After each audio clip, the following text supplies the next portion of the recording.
Assalamualaikum warahmatullahi wabarakatuh. Halo sedulur kabeh, terima kasih sudah meluangkan waktu dan mampir di cerita ini. Semoga kalian selalu sehat, dilancarkan rezekinya, dan dijauhkan dari hal-hal yang tidak baik. Malam ini, izinkan saya bercerita pelan-pelan dari hati ke hati tentang sebuah kisah yang berakar di tanah Jawa, tepatnya di pesisir Rembang, Jawa Tengah. Kisah ini bukan tentang hantu yang menampakkan diri, melainkan tentang kesepakatan lama, aroma kretek, dan laut yang tak pernah lupa pada janji manusia.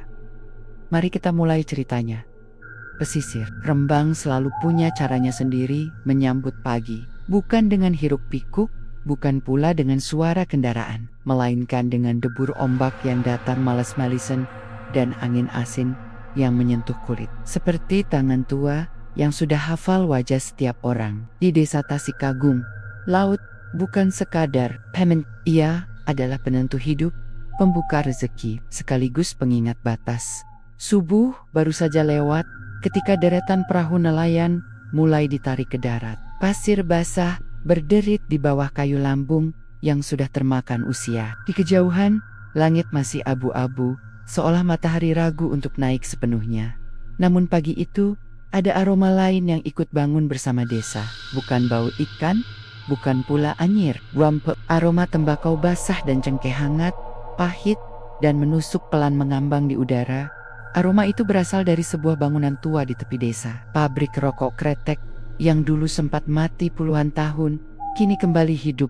Bangunannya berdiri tidak jauh dari garis pasang tertinggi. Dindingnya tebal, kusam oleh garam laut. Catnya mengelupas, memperlihatkan warna lama yang seperti tidak pernah benar-benar hilang. Jendelanya tinggi-tinggi, sempit dengan teralis besi berkarat. Jika dilihat sekilas, lebih mirip gudang peninggalan kolonial daripada pabrik rokok rumahan. Orang-orang tua desa masih ingat, tempat itu dulu, sebelum mereka punya uban, pabrik itu pernah menjadi sumber penghidupan banyak keluarga. Namun juga menjadi sumber bisik-bisik yang tak pernah selesai. Kini, setelah lama terkunci, pintunya kembali terbuka.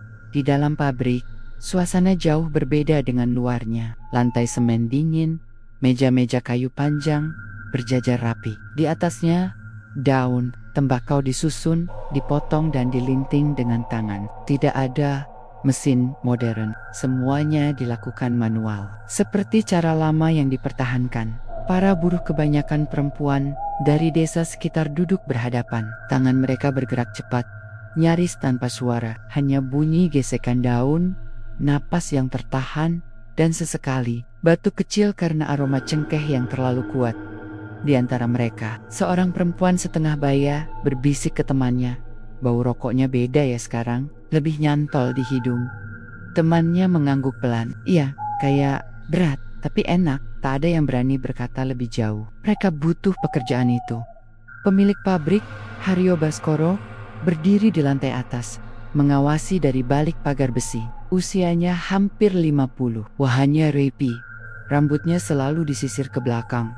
Pakaiannya sederhana tapi bersih. Ia bukan orang asli Tasikagung, tapi ayahnya dulu besar di sini. Pabrik itu adalah warisan keluarga yang ia hidupkan kembali setelah lama ditinggalkan.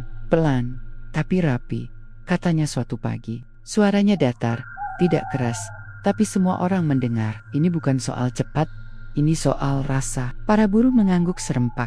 Anehnya, sejak pabrik itu beroperasi kembali, tembakau selalu datang dengan kualitas terbaik. Daun-daun dari Blora dan Temanggung terasa lebih tebal, lebih wangi, dan lebih mudah dilinting. Bahkan para tengkulak sendiri heran. Jarang-jarang dapat tembakau kayak gini, kata salah satu pemasok. Hujan sama panasnya pas, kayak ada yang ngatur. Haryo hanya tersenyum tipis. Beberapa bulan berjalan, nama kretek buatannya mulai naik. Diberi merek Segoro Wangi, rokok itu cepat dikenal. Pedagang dari Kudus, Pati, sampai Surabaya mulai berdatangan. Pesanan meningkat Wong Mengler, dan pabrik yang dulu sepi kini kembali bernapas. Namun di sisi lain desa, sesuatu mulai terasa tidak seimbang. Para nelayan mulai pulang dengan wajah kosong. Jaring yang biasanya berat oleh ikan, kini terasa ringan. Terlalu ringan. Beberapa hanya membawa ikan kecil, cukup untuk makan hari itu, tanpa sisa untuk dijual. Di sebuah rumah kayu dekat pantai, seorang nelayan tua bernama Pak Sarno duduk termenung. Tangannya kasar, penuh bekas luka lama. Ia menatap laut dari teras. Rokok lintingannya mati di antara jari. Ikan saiki kok minggat kabeh, gumamnya. Istrinya keluar membawa teh panas. Mungkin musimnya lagi jelek, Pak Sarno menggeleng. Pelan, bukan. Segoro iki, rasanya beda. Malam itu, Pak Sarno tetap melaut. Seperti biasa, ia pamit sebelum Isya, membawa lampu perahu kecil dan jaring kesayangannya. Tidak ada yang aneh saat ia berangkat. Angin tenang, ombak rendah. Namun, hingga fajar menyingsing, Pak Sarno tidak kembali. Yang ditemukan hanya perahunya, terombang-ambing tak jauh dari karang, tanpa jaring, tanpa tanda perlawanan. Seolah ia turun sendiri ke laut dan tak pernah naik lagi. Desa berkabung, tapi tanpa suara keras. Di pesisir Jawa, kehilangan di laut adalah duka yang diterima dalam diam. Tidak ada jenazah, tidak ada kepastian, hanya doa dan pasrah. Anehnya, pada hari yang sama, pabrik mengumumkan panen tembakau terbesar sepanjang sejarahnya. Rezeki gede, kata orang-orang. Beberapa minggu kemudian, seorang nelayan lain menyusul. Lalu satu lagi. Selalu begitu polanya. Setiap kali pabrik merayakan keberhasilan, laut seolah mengambil miliknya sendiri. Bisik-bisik mulai muncul di warung kopi, di dermaga, di serambi rumah. Saat malam semakin larut, jeng-jengan pabrik itu. Ojo sembarangan ngomong, tapi kok pas banget waktunya. Haryo mendengar semua itu. Ia memilih tidak menanggapi. Namun, suatu malam, saat bulan mati dan laut gelap tanpa pantulan cahaya, ritual lama kembali dilakukan. Di ujung pantai, beberapa orang pabrik berkumpul diam-diam. Tidak banyak, hanya orang-orang tertentu yang dipercaya. Mereka membawa tumpeng kecil, bunga setaman, dan segenggam tembakau kering. Haryo berdiri paling depan, wajahnya serius. Ini cuma buat menjaga keseimbangan, katanya lirih, supaya kita selaras. Sesaji dilarung ke laut, ombak kecil datang, menariknya perlahan ke tengah. Tidak ada angin kencang, tidak ada tanda-tanda aneh. Laut menerimanya dengan tenang. Namun sejak malam itu, aroma kretek di pabrik terasa lebih kuat, seolah menempel di kulit dan tidak mau hilang. Bahkan setelah mandi dan di kejauhan, laut Rembang tetap diam, seakan menyimpan sesuatu yang belum selesai. Asap sudah kembali hidup, dan bersama asap itu, sebuah siklus lama mulai berputar pelan tanpa suara, tanpa amarah, tapi penuh perhitungan. Di pesisir Rembang, orang-orang tidak pernah benar-benar mengatakan bahwa seseorang mati di laut. Kata mati dianggap terlalu kasar untuk sesuatu yang tidak bisa dijelaskan. Mereka memilih istilah lain yang terdengar lebih halus, lebih bisa diterima oleh hati, dilarung ombak, dipanggil segoro, ora bali, ketahan laut.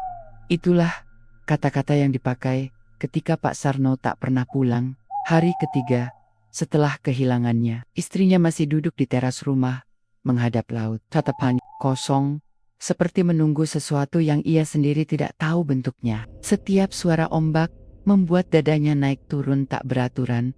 Ambok menawa sore iki bali, katanya lirih pada tetangga yang datang membawa nasi. Berkat, tak ada yang menjawab. Semua tahu, kalau nelayan tidak kembali sampai hari ketiga, kemungkinan untuk pulang sudah hampir tidak ada. Namun laut tidak memberi jenazah, tidak juga tanda perlawanan. Seakan-akan Pak Sarno hilang begitu saja. Diambil perlahan, tanpa gaduh. Beberapa hari kemudian, pabrik kretek menggelar syukuran kecil. Tidak besar, tidak mencolok, hanya nasi tumpeng dan doa singkat di dalam bangunan. Alasannya sederhana, panen tembakau kali ini luar biasa. Daunnya matang semua, kata salah satu pemasok. Jarang ada yang gagal. Haryo Baskoro berdiri di depan meja, menangkupkan tangan. Wajahnya tenang, tapi matanya terlihat lebih dalam dari biasanya. Alhamdulillah, ucapnya pendek. Tak satu pun buruh berani mengaitkan dua peristiwa itu. Kehilangan Pak Sarno dan keberhasilan pabrik dianggap sebagai dua garis yang berjalan sendiri-sendiri. Setidaknya itulah yang mereka katakan pada diri mereka sendiri. Namun laut tidak berhenti di satu nama.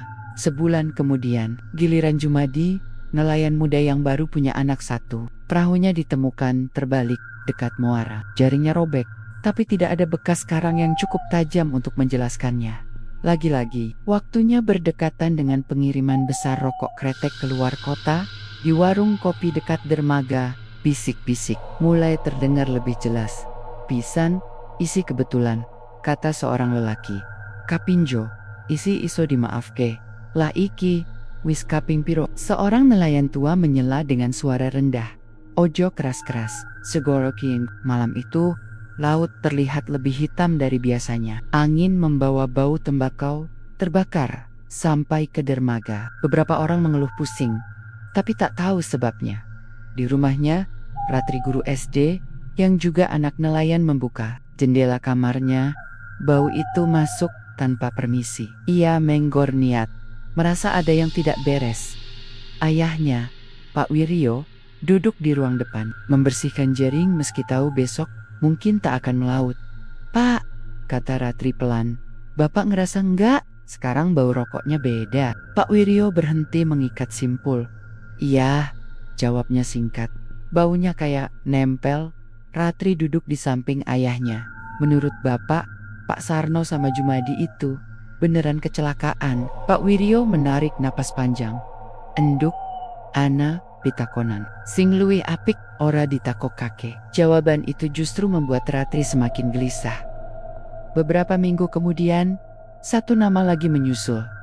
Rohmat, nelayan pendiam yang jarang bicara, tapi hafal arah arus malam. Ia hilang saat laut tenang, langit cerah, dan bulan separuh. 3 nama, 3 nelayan, 3 keberhasilan besar pabrik. Polanya mulai terlihat, meski tak ada yang berani menyebutkannya terang-terangan. Yang aneh, setiap kali ada nelayan hilang, ritual pelarungan laut kembali dilakukan. Tidak besar, tidak diumumkan, hanya segelintir orang pabrik yang datang ke pantai tengah malam. Mbah Towo, juru kunci dermaga tua, melihat semuanya dari kejauhan. Ia tidak iket, tidak juga menegur. Ia hanya duduk di batu karang, menunduk, bibirnya bergerak pelan, seperti membaca sesuatu yang hanya ia sendiri yang tahu. Suatu malam, Ratri memberanikan diri mendekatinya. "Mbah," katanya sopan, "kenapa sekarang sering ada pelarungan laut?" Mbah Towo menoleh. Perlahan, matanya keruh tapi tajam. "Mergo ana sing jaluk dijaga." "Siapa mbah?" "Sing ora katon, tapi ngerasa kake." Ratri menelan ludah. "Nelayan yang hilang itu. Apa ada hubungannya?" Mbah Towo terdiam lama sekali. Ombak memecah batu di bawah mereka. "Enduk," katanya akhirnya. Suaranya hampir berbisik. "Laut kui ora tau njupuk tanpa sebab. Sing dijupuk dudu awak, tapi rezeki." Kata itu membuat Ratri merinding. Sementara itu, di dalam pabrik, suasana berubah perlahan. Para buruh mulai sering mimpi aneh. Ada yang bermimpi berdiri di tengah laut, dikelilingi asap rokok. Ada yang mendengar suara orang memanggil namanya dari arah jendela saat malam. "Jenengku disebut," kata seorang buruh pada temannya. "Tapi pas tak buka kelawang, ora ana sopo-sopo." Haryo mengetahui laporan itu. Ia tidak marah, tapi juga tidak terlihat terkejut, seolah-olah semua itu sudah ia perhitungkan. Suatu malam, ia berdiri sendirian di lantai atas pabrik, menatap laut dari jendela tinggi. Asap rokok mengepul di sekelilingnya. Ia berbicara pelan, entah pada siapa. "Isi cukup, kan?" Laut tidak menjawab. Ombak hanya bergerak pelan, seperti mengulur waktu. Di desa, nelayan mulai enggan melaut malam hari. Mereka memilih berangkat pagi, pulang cepat, bukan karena takut badai, tapi karena takut tidak dipanggil kembali. "Segoro saiki, ora mung njupuk iwak," kata seorang nelayan. "Tapi jeneng." Kalimat itu menyebar seperti bisikan kutukan. Ratri mulai mencatat setiap kejadian. Tanggal nelayan hilang, tanggal pabrik panen besar, tanggal ritual dilakukan, semuanya tersusun rapi. Terlalu rapi untuk disebut kebetulan. Ia mulai sadar, tumbal dalam cerita ini bukan buruh pabrik, bukan pula pemiliknya. Yang diambil adalah rezeki nelayan. Perlahan, satu persatu, melalui nama yang dilarung tanpa jasad. Dan laut masih menerima. Ini menutup dengan satu kesadaran pahit. Selama laut masih mau mengambil, pabrik akan terus hidup. Dan selama pabrik hidup, nama-nama lain hanya tinggal menunggu giliran. Setelah nama Rohmat ikut menghilang, suasana desa Tasikagung berubah. Bukan ramai oleh tangis atau amarah, melainkan sunyi yang ganjil. Orang-orang masih bekerja, masih menyapa, tapi ada jarak yang tak terlihat di antara kata-kata mereka. Seolah setiap orang berhati-hati agar tidak menyebut sesuatu yang seharusnya tetap terkubur. Dermaga yang biasanya riuh oleh teriakan nelayan, kini lebih sering dipenuhi suara kayu beradu pelan. Perahu-perahu jarang berangkat malam. Lampu yang dulu berjajar di laut, kini tinggal 1-2, tampak kecil dan rapuh di tengah hamparan hitam. Ratri semakin sering datang ke dermaga sepulang mengajar. Ia duduk di bangku kayu dekat gudang jaring, mencatat di buku kecil yang selalu ia bawa tanggal, jam, cuaca, hasil laut, dan kabar dari pabrik. Semakin ia menyusun semuanya, semakin terasa bahwa semua ini bukan kebetulan. Sore itu, ia mendapat ayahnya, Pak Wiryo, pulang lebih cepat dari biasanya. Wajahnya lelah, bukan karena fisik, tapi karena pikiran yang terlalu penuh. "Bapak nggak dapet apa-apa?" tanya Ratri sambil membantu menurunkan jaring. Pak Wiryo menggeleng. "Jaringku kosong, Duk. Tapi rasanya bukan kosong biasa." Maksudnya, Pak Wiryo menatap laut yang mulai berwarna jingga. Kayak ada sing menjaga, bukan musir, tapi nyaring. Kata itu membuat Ratri merinding. Menyaring, seolah laut memilih sendiri apa yang boleh kembali dan apa yang harus tinggal. Malam itu, Ratri bermimpi aneh. Ia berdiri di pinggir pantai, melihat asap rokok mengepul dari tengah laut. Bukan dari perahu, bukan dari daratan, melainkan langsung dari permukaan air. Dari balik asap itu, terdengar suara orang memanggil namanya. Ratri. Ia terbangun dengan napas terengah. Bau tembakau masih terasa di hidungnya. Padahal kamarnya tertutup. Rapat keesokan harinya, ia memutuskan menemui Mbah Towo lagi. Lelaki tua itu sedang menyapu dermaga. Gerakannya lambat, tapi teratur. Seolah waktu tidak berpengaruh banyak padanya. "Mbah," sapa Ratri. "Mbah tahu nggak, dulu pabrik itu pernah ngapain aja?" Sapu Mbah Towo menatap laut sejenak, lalu menoleh. "Sampeyan wis krungu separo cerita," katanya. "Saiki, pengen krungu sing sakabeh." Ratri mengangguk. Mbah Towo duduk di batu karang, menepuk tempat di sampingnya. "Duduk, cerita iki ora iso cepet." Menurut Mbah Towo, pabrik itu berdiri pertama kali sebelum kemerdekaan. Awalnya biasa saja, namun suatu musim tembakau gagal total. Pemilik lama hampir bangkrut. Di saat itulah ia mendatangi orang-orang pesisir, bertanya pada laut, seperti tradisi lama yang mulai ditinggalkan. "Dulu," kata Mbah Towo, "ana kesepakatan, dudu tumbal nyawa buruh, dudu getih, tapi panggeseran rezeki." Ratri mengernyit. "Rezeki siapa, Mbah?" "Sing paling cedak karo segoro nelayan laut." Menurut kepercayaan lama, bisa dialihkan perhatiannya. Jika daratan ingin makmur, maka laut harus dibuat lupa pada sebagian miliknya. Bukan dengan kekerasan, tapi dengan nama. Nama yang disebut, diingat, lalu ditahan. "Jeneng kui luwih awet tinimbang badan," kata Mbah Towo lirih. "Awak aiso ilang, jeneng tetap digondheli segoro." Ratri terdiam. Ia teringat doa-doa pelarungan saat nama-nama nelayan disebut tanpa jasad. "Bah, kalau begitu, kenapa sekarang baru kejadian lagi?" Mbah Towo menghela napas panjang. "Mergo pabrik kuwi wis urip maneh. Janjine uga urip maneh." Di sisi lain desa, Haryo Baskoro mulai merasakan tekanan yang tidak bisa ia ceritakan pada siapapun. Setiap malam, ia mendengar suara laut lebih jelas dari biasanya. Bahkan saat jendela tertutup, suara itu seperti berbisik tepat di belakang telinganya. Ia mulai jarang tidur nyenyak. Mimpinya dipenuhi wajah-wajah nelayan yang tak pernah ia kenal dekat. Tapi namanya ia hafal karena sering disebut dalam ritual. Pak Sarno, Jumadi, Rahmat, nama-nama itu tidak menuntut. Mereka hanya hadir. Suatu malam, Haryo turun ke pantai sendirian. Ia membawa rokok segoro wangi, menyalakannya, lalu menancapkannya ke pasir. "Isi kurang?" tanyanya pelan. Suaranya nyaris tenggelam oleh ombak. Tidak ada jawaban, tapi ombak malam itu tidak mau surut. Ia naik sedikit demi sedikit, membasahi sepatu Haryo, seolah mendekat tanpa terburu-buru.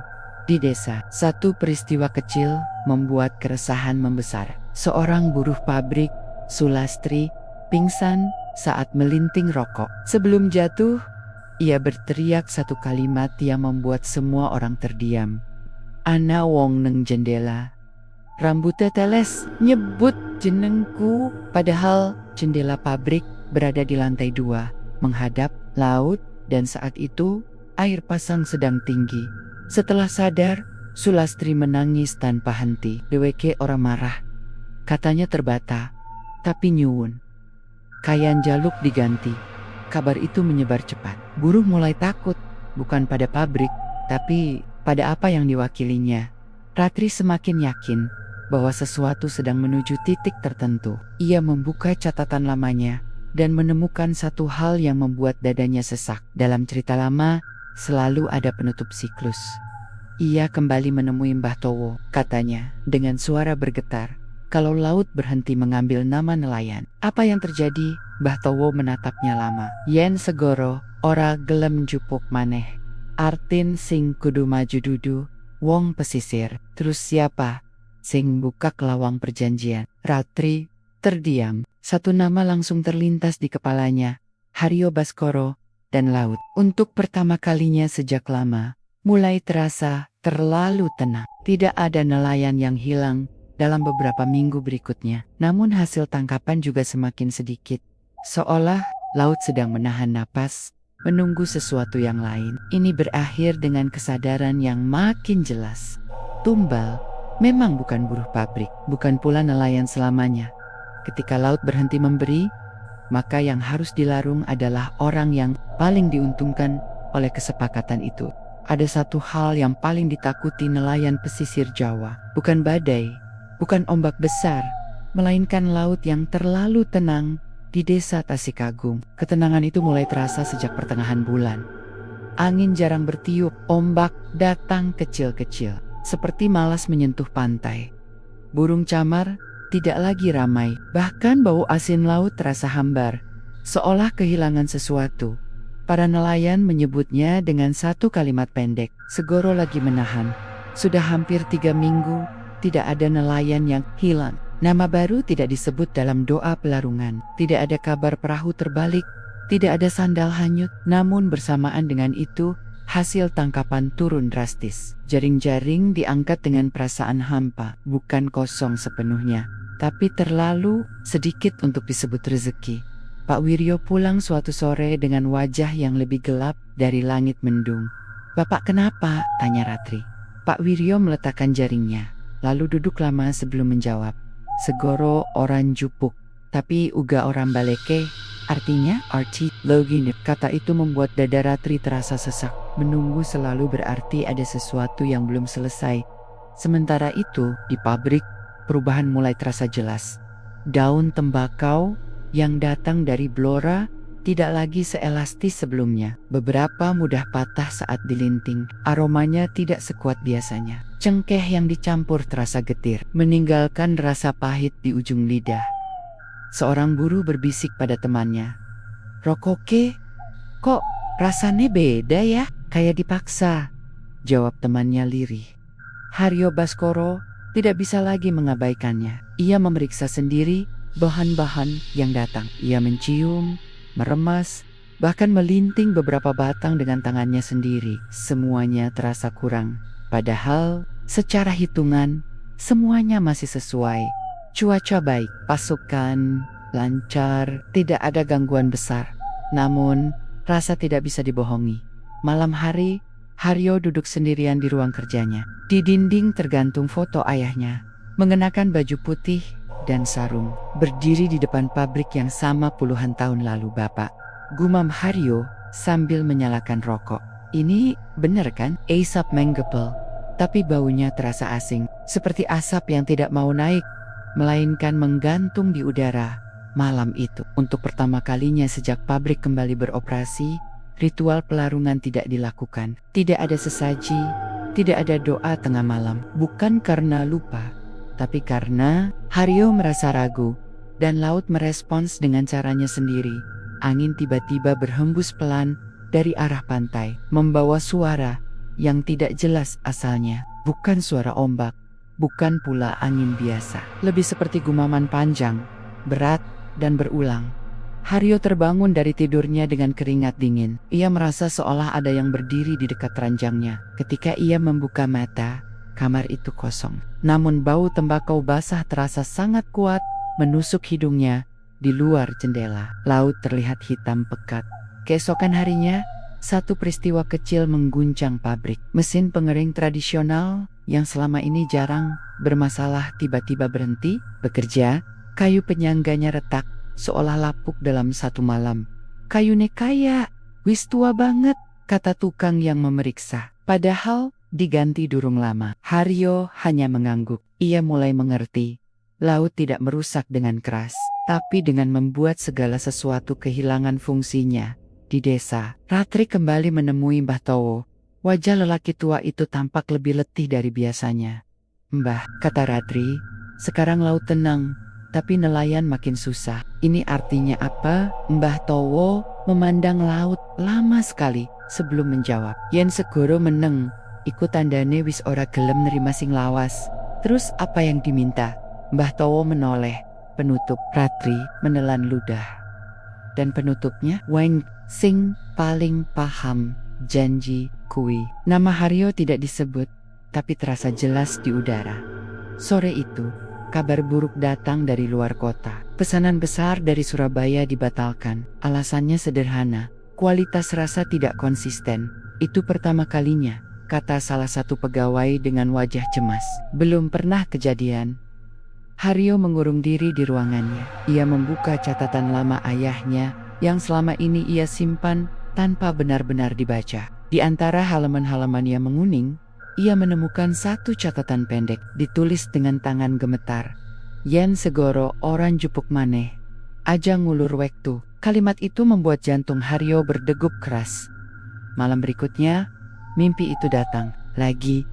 Ia berdiri di dermaga, melihat laut surut jauh ke tengah, memperlihatkan dasar yang penuh bayangan. Di sana, berdiri para nelayan yang namanya pernah dilarung. Mereka tidak marah. Mereka hanya membuka jalan. Di ujung jalan itu, Lot Minonggo Haryo terbangun dengan napas terputus-putus.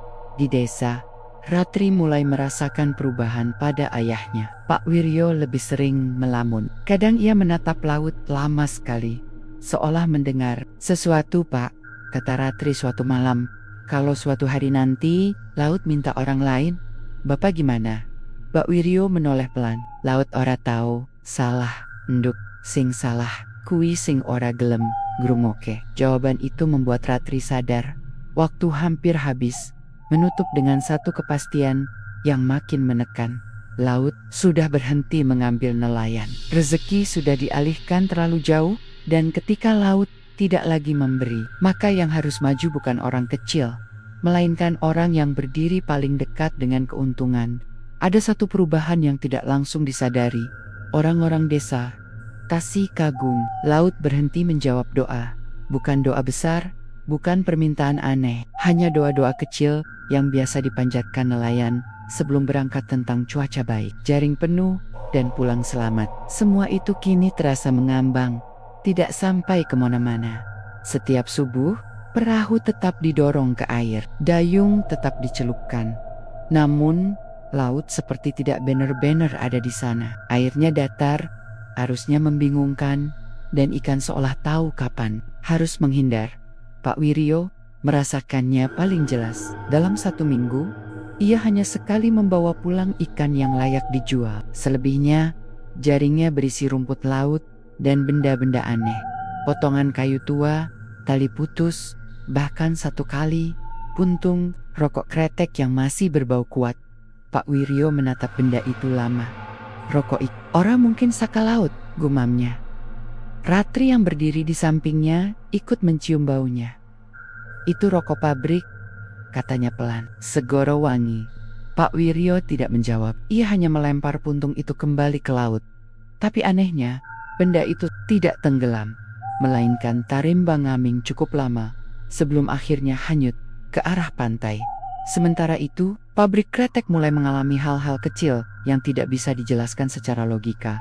Produksi sering terhenti, bukan karena kekurangan bahan, melainkan karena kesalahan tangan. Buru-buru yang selama ini sangat terampil, tiba-tiba sering merobek daun, melinting terlalu longgar, atau mencampur takaran cengkeh tidak seimbang. Aku kurang ngerti kenapa, kata seorang buruh sambil menatap tangannya sendiri. Rasane kaya, dudu tanganku sing obah. Beberapa buruh mengeluh mendengar suara ombak di dalam pabrik. Padahal jendela tertutup rapat. Yang lain merasa seolah lantai pabrik sedikit basah, meski tak ada air yang masuk. Haryo Baskoro melihat semuanya. Ia lagi menegur keras. Wajahnya justru tampak semakin pucat dari hari ke hari. Suatu sore, ia memanggil Mandor ke ruangannya. Kalau kita liburkan produksi beberapa hari, katanya pelan. Menurutmu gimana? Mandor itu terdiam, jelas terkejut. Belum pernah, Pak. Sejak pabrik buka lagi, Haryo mengangguk. Saya tahu ia ingin menghentikan sementara, bukan karena bisnis, tapi karena rasa. Ia merasa pabrik itu sudah tidak mau diajak bekerja sama lagi. Namun, keputusan itu terlambat. Malam harinya, saat hujan turun tipis, api kecil muncul di ruang pengeringan. Bukan kobaran besar, hanya nyala rendah yang cepat padam. Tapi bau yang tertinggal bukan kayu terbakar, melainkan tembakau basah bercampur asin. Seperti bau pakaian yang lama direndam air laut. Api ini aneh, Pak, kata petugas keamanan. Kayak muncul sendiri. Haryo berdiri memandangi bekas hangus di lantai. Iya, jawabnya pelan. Memang bukan api biasa. Di desa, Ratri semakin sering bermimpi buruk. Dalam mimpinya, laut surut jauh sekali, memperlihatkan dasar pasir yang retak-retak. Di celah-celah retakan itu, muncul tulisan nama-nama nelayan yang hilang. Setiap kali ia mencoba membaca, air datang kembali dan menghapus semuanya. Ia terbangun dengan satu pikiran yang sama setiap kali. Laut sedang menolak. Ratri kembali menemui Mbah Towo. Mbah, katanya dengan suara hampir habis, kalau laut menolak, apa yang terjadi selanjutnya? Mbah Towo tidak langsung menjawab. Ia mengambil segenggam pasir, membiarkannya jatuh perlahan dari tangannya. Yen banyu ora gelem nerima, sing ana ing dhuwur kudu mudhun, katanya. Kalau tidak, segoro bakal njupuk kabeh tanpa milih. Kata-kata itu membuat Ratri menggigil. Di sisi lain, Haryo akhirnya membuka catatan lama ayahnya lebih dalam. Bukan hanya halaman depan, tapi bagian yang selama ini ia hindari. Di sana tertulis jelas tentang siklus, tentang batas, dan tentang satu syarat yang ditulis dengan garis tebal. Aja nganti segoro mandek cupuk tanpa gantine. Jangan biarkan laut berhenti mengambil tanpa pengganti. Haryo menutup buku itu dengan tangan gemetar. Ia sadar, selama ini ia menikmati keberhasilan tanpa benar-benar siap membayar akhir. Malam itu, ia kembali ke pantai, tidak membawa sesaji besar, hanya membawa dirinya sendiri dan satu batang rokok. Ia berdiri lama di tepi air. Aku wis nuruti kabeh, katanya lirih. Napa iki isih kurang? Ombak datang pelan, membasahi kakinya. Tidak marah, tidak juga hangat, dingin dan pasti. Untuk pertama kalinya, Haryo merasa takut tanpa alasan yang jelas. Bukan takut mati, tapi takut pada kesadaran bahwa ia sudah terlalu jauh. Beberapa hari setelahnya, pabrik benar-benar berhenti beroperasi. Bukan karena keputusan resmi, melainkan karena semua orang merasa tidak sanggup bekerja. Buruh-buruh mengeluh, mual, pusing, dan cemas tanpa sebab. Pak, kata Mandor dengan suara gemetar. Rasane kaya ana sing ngawasi. Haryo mengangguk. Iya, aku juga ngerasa di desa, nelayan mulai sedikit mendapat ikan kembali. Tidak banyak, tapi cukup. Seolah laut sedang mengembalikan sedikit demi sedikit. Setelah menahan lama, Pak Wiryo pulang suatu sore dengan wajah berbeda. Pak, tanya Ratri. Dapat, Pak Wiryo mengangguk pelan. Segoro wis mulai ngeculka. Tapi, durung rampung. Ini berakhir di titik paling genting. Laut telah menolak tumbal lama, pabrik kehilangan ruhnya, dan orang yang selama ini berdiri paling aman, mulai. Sadar akhir siklus tidak bisa dihindari. Hanya bisa dipilih caranya. Malam di pesisir Tasikagung, Rembang, terasa lebih berat dari biasanya. Angin hampir tidak bergerak, seolah udara sendiri enggan berpindah tempat. Laut tidak berisik, tidak pula benar-benar tenang. Ombaknya kecil, tapi datang teratur, seperti hitungan napas seseorang yang sedang menunggu waktu. Sejak pabrik berhenti total, desa justru terasa anehnya lebih hidup. Nelayan mulai kembali membawa ikan, sedikit demi sedikit, tidak melimpah, tapi cukup untuk makan dan menjual secukupnya. Perahu kembali berderet di dermaga. Tawa kecil mulai terdengar lagi. Meski masih diselipi kehotiation, namun satu orang tidak ikut merasakan lega itu, Haryo Baskoro. Ia semakin jarang terlihat di luar rumah. Pabrik yang dulu selalu ia datangi setiap pagi, kini ia biarkan sunyi. Jendelanya terbuka, pintunya tidak lagi dikunci rapat. Seolah bangunan itu sendiri sudah ditinggalkan oleh niat untuk hidup. Setiap malam, Haryo duduk di ruang tengah rumahnya. Lampu redup, rokok di tangannya sering mati sebelum habis. Bukan karena lupa, tapi karena pikirannya terlalu jauh. Suara laut kini tidak lagi datang dari luar. Ia terdengar dari dalam kepala. Kadang seperti bisikan, kadang seperti napas panjang, kadang seperti seseorang yang berdiri tepat di belakangnya, tapi tak pernah menyentuh. Dalam tidurnya, mimpi-mimpi Haryo berubah. Tidak ada lagi wajah nelayan berdiri di air. Kini hanya ada jalan panjang dari pasir basah menuju laut yang surut jauh. Di ujung jalan itu selalu ada satu tempat kosong, tempat untuknya. Suatu dini hari, Haryo terbangun dengan dada sesak. Ia duduk lama di tepi ranjang, lalu berdiri perlahan. Dari lemari kayu tua, ia mengeluarkan kain lurik milik ayahnya. Kain itu sudah lama disimpan, tapi baunya masih sama bau tembakau, minyak kayu putih, dan laut. Wis tekan wektun, gumamnya. Pagi itu Haryo mendatangi Mbah Towo. Langkahnya pelan, wajahnya tenang, tapi matanya menunjukkan seseorang yang sudah mengambil keputusan. "Mbah," katanya tanpa basa-basi, "aku pengen nutup." Mbah Towo tidak terkejut, seolah ia sudah menunggu kalimat itu sejak lama. "Nek wis ngerti dalah nek," jawabnya pelan, "aja nganti setengah-setengah." Haryo mengangguk.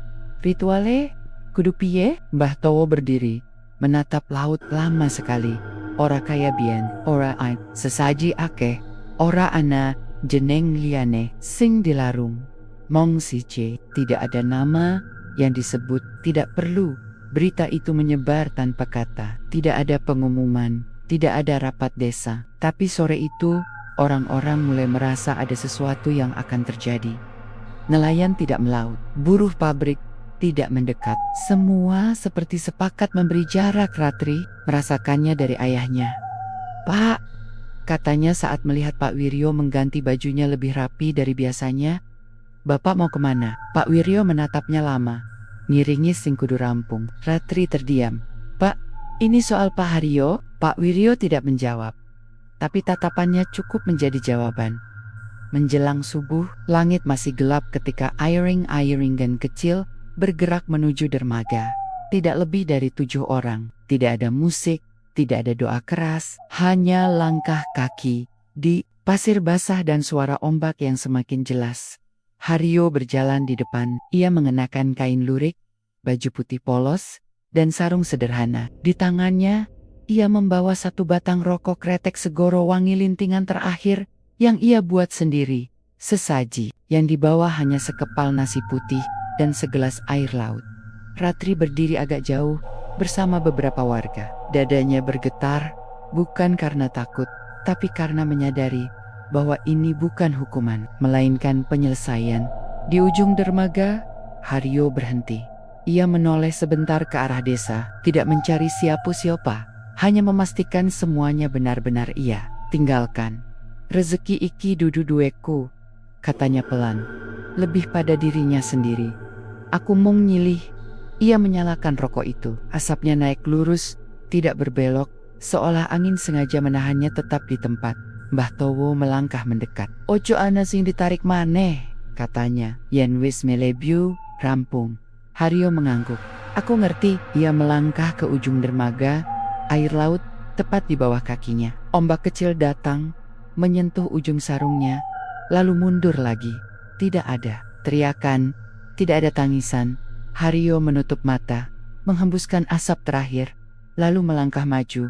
Tubuhnya tenggelam perlahan, tidak diseret, tidak ditelan paksa. Air laut menutupnya dengan tenang, seolah menerima sesuatu yang sudah lama ditunggu. Ombak datang satu kali, lebih besar dari sebelumnya, lalu kembali kecil. Dan setelah itu, sunyi. Tidak ada bau tembakau, tidak ada bisik, tidak ada rasa ditekan di dada. Beberapa saat kemudian, burung camar terdengar lagi. Ratri merasakan napasnya kembali normal. Air matanya jatuh tanpa isak. Pak Wiryo berdiri di sampingnya. "Wis, rampung," katanya pelan. Pagi itu, matahari terbit dengan warna yang lebih hangat. Nelayan yang melaut, keesokan harinya pulang dengan jaring yang layak. Tidak berlebihan, tidak juga kosong. Pabrik kretek tidak pernah dibuka lagi naman di desa. Orang-orang tahu, bukan pabrik yang ditutup, melainkan siklus yang akhirnya selesai, berakhir dengan satu pelarungan, bukan sebagai tumbal, tetapi sebagai pengembalian saat laut mengambil kembali apa yang seharusnya sejak awal tidak pernah dimiliki manusia. Setelah pelarungan itu, desa Tasikagung tidak langsung berubah menjadi tempat yang sepenuhnya damai. Tidak ada keajaiban besar, tidak ada teriakan lega, dan tidak ada pesta syukuran. Yang terjadi justru kebalikannya.